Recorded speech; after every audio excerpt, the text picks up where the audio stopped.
اللہ الرحمن الرحیم۔ سورۃ ناس، پچھلی سورت کا حاشیہ نمبر 1 خطہ فرمائیے۔ مطلب یہ کہ اللہ تعالیٰ کی پناہ مانگتا ہوں جو سب کا پروردگار بھی ہے، صحیح معنی میں سب کا بادشاہ بھی اور سب کا محبوب حقیقی بھی۔ اس ایک مستند حدیث میں نبی اکرم صلی اللہ علیہ وآلہ وسلم کا یہ ارشاد منقول ہے کہ جو بچہ بھی پیدا ہوتا ہے اس کے دل میں وسوسہ ڈالنے والا شیطان مسلط ہو جاتا ہے۔ سب وہ ہوش میں آ کر اللہ تعالیٰ کا ذکر کرتا ہے تو یہ وسوسہ ڈالنے والا پیچھے کو دبک جاتا ہے، اور جب وہ غافل ہوتا ہے تو دوبارہ آ کر وسوسے ڈالتا ہے۔ قرآن کریم نے سورۃ انعام میں بتایا گیا کہ شیطان جنات میں سے بھی ہوتے ہیں اور انسانوں میں سے بھی، البتہ شیطان جو جنات میں سے ہے جو نظر نہیں آتا اور دلوں میں وسوسہ ڈالتا ہے، لیکن انسان میں سے جو شیطان ہوتے ہیں وہ نظر آتے ہیں، اور ان کی باتیں ایسی ہوتی ہیں کہ انہیں سن کر انسان کے دل میں طرح طرح کے برے خیالات اور وسوسے آتے ہیں۔ اس لیے آیات کریمہ میں دونوں قسم کے وسوسے ڈالنے والے اور پناہ مانگی گئی ہے، اور ان آیات میں اگرچہ شیطان کے وسوسہ ڈالنے کی طاقت کا ذکر فرمایا گیا ہے، لیکن اللہ تعالیٰ کی پناہ مانگنے کی تلقین کر کے یہ بھی واضح فرمایا گیا ہے کہ اللہ تعالیٰ کی پناہ مانگنے اور ان کا ذکر کرنے سے پیچھے ہٹ جاتا ہے۔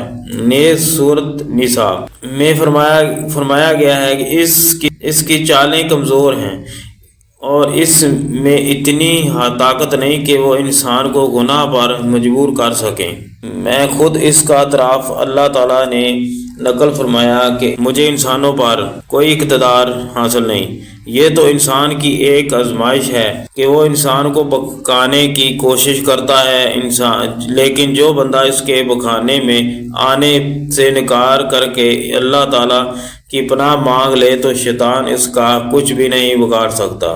قرآن کریم کا آغاز سورۃ فاتحہ سے ہوا تھا، جس میں اللہ تعالیٰ کی حمد و ثنا کے بعد اللہ تعالیٰ ہی سے سیدھے راستے کی ہدایت کی دعا کی گئی ہے، اور اختتام سورۃ ناس پر ہوا ہے جس میں شیطان کے شر سے پناہ مانگی گئی ہے، اور کیونکہ سیدھے راستے پر چلنے میں اس کے شر سے ہو سکتی تھی، اسے دور کرنے کا طریقہ بتا دیا گیا ہے۔ اللہ تعالی ہم سب کو نفس اور شیطان دونوں کے شر سے اپنی پناہ میں رکھے، آمین ثم آمین۔ اللہ تعالی ہم سب کو عمل کرنے کی توفیق عطا فرمائے۔ بسم اللہ الرحمن الرحیم۔ سورۃ واقعہ میں کس چیز کا واقعہ لکھا ہوا ہے؟ آئیے میں آپ کو قرآن شریف سے اس کا تفصیل پڑھ کر سناتا ہوں۔ یہ سورت مکی زندگی کے ابتدائی دور کی صورتوں میں سے ہے، اور اس میں معجزانہ فضاحت بلاغت کے ساتھ پہلے تو قیامت کے حالات بیان فرمائے گئے ہیں، اور بتایا گیا کہ آخرت میں تمام انسان اپنے انجام کے لحاظ سے 3 مختلف گروہوں میں تقسیم ہو جائیں گے۔ گروہ اللہ تعالیٰ کے مقرب بندوں کا ہوگا جو ایمان اور عمل صالح کے لحاظ سے اعلیٰ ترین مرتبے کے عمل میں ہیں۔ دوسرا گروہ ان عام مسلمانوں کا ہوگا جنہیں ان کے اعمال نامے ان کے دائیں ہاتھ میں دیے جائیں گے، اور تیسرا گروہ ان کافروں کا ہوگا جن کے اعمال نامے ان کے بائیں ہاتھ میں دیے جائیں گے۔ پھر ان تینوں گروہوں کو جن حالات سے سابقہ پیش آئے گا اس کی ایک جھلک بڑے گی مؤثر انداز میں دکھائی گئی ہے۔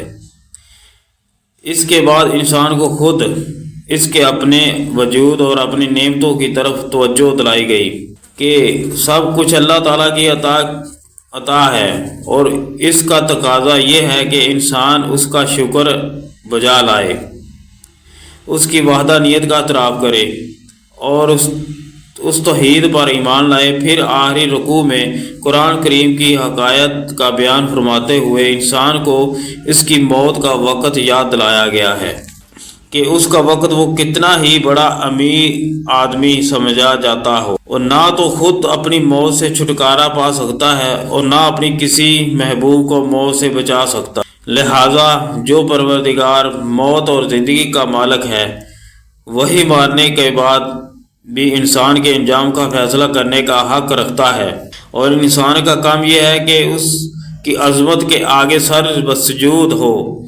صورت کی پہلی ہی آیات میں واقعہ کا لفظ آیا ہے، جس سے مراد قیامت کا واقعہ ہے، اور اسی کے نام پر اس صورت کو واقعہ کہا جاتا ہے۔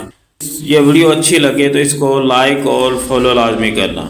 یوٹیوب پر ہو تو اس کو سبسکرائب کرنا نہ بھولیے گا۔